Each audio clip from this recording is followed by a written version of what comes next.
What's up everybody, Professor Live. Today I want to walk you guys through how to dribble between the defender's legs. Now I want to demo this move for 3 different reasons. Number one, a lot of people ask about it often. They're like, how do you keep going between your defender's legs? Number two, you guys see me do it all the time on this YouTube channel, on Instagram, Facebook, whatever. I do it multiple times, sometimes with a defender. I do it as a standalone move. You've seen it a bunch.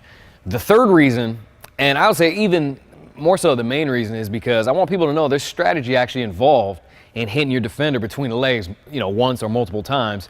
Oftentimes the assumption is the defender is either letting me do it or they're just a horrible defender because I'm able to go through their legs either once or multiple times, which is not true. It's all about the strategy that weighs in. All right, so check it out. Okay, so to begin with on this move, there's 2 ways to go about it.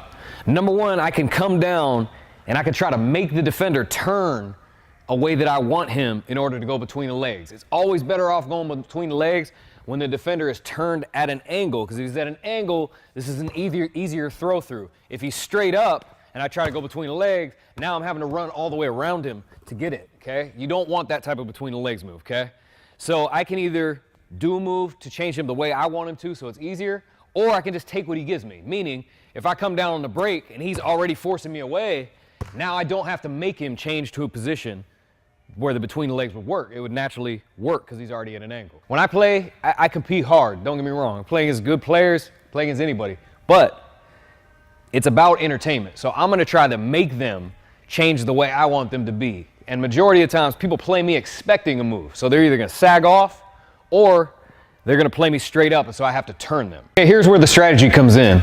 It's in how do I go about making the defender turn at an angle the way I need him to in order to go between his legs, okay? There's a few different ways. One way is, and people don't weigh this in, is that you have to be a threat to go to the basket. So if he's playing me pretty much straight up right here, the way I can make him turn is act like I'm gonna go to the basket. I could give a stiff leg crossover, boom, okay? Immediately he has to respect that I may go to the basket. He has to turn like that. Or I may do something, play straight up again. I may come down, give an in and out crossover, boom, pull back, okay? Something like that. Now he's switched his position, okay? Something like that. Now, let's say the defender sags off you and they play like that, okay? How do I make him go the way I want him to? Well, there's a couple different ways. Being that he sag off, I could dribble into him, okay? I could come right up to him, then try to have the action closer to the basket. Or, here's the key that a lot of people miss. You need to be able to make a jump shot, okay? Oftentimes when I play defenders, they're not even gonna give me that much room because they know that if they do, thanks. Appreciate it, okay? You gotta be able to hit the jump shot. I mean, that goes for all moves in making your opponent react, okay? But that's what's missing a lot of times. These players aren't dumb. They know that I don't hit the jump shot, so they can't be too far back.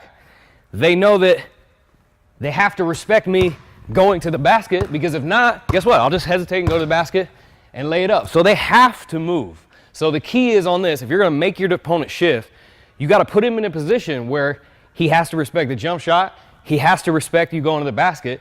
He ain't got no choice but to let you go between the legs and take the L. If I'm playing somebody who's of decent, college or pro level caliber and going between their legs, that's why it's actually able to happen, because they realize at the end of the day, the basket's important, okay? So they'll take the L on the between the legs because they're not stopping the drive and they're not stopping the jump shot. So that's the strategy that weighs in. If you come down the court and he's already in an angle, say he's already forcing me right, if he's already here, it's pretty standard, okay?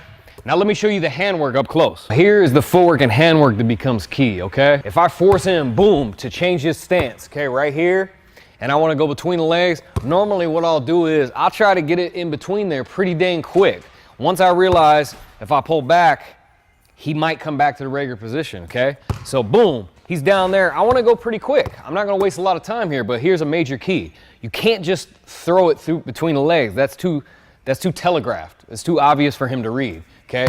The key is to go boom, give a couple dribbles to throw them off, act like you're doing something else, then you drop it between their legs, okay? Your timing has to be really good on this, and you have to sell to the defender that you're not even thinking about that. Like a defender can know that I like to go between the legs, but I have to get his mind off that. How do I do that? Well, let's change his position, boom. Let's look at the hoop, in and out, boom, boom, okay? I might do something quick like that.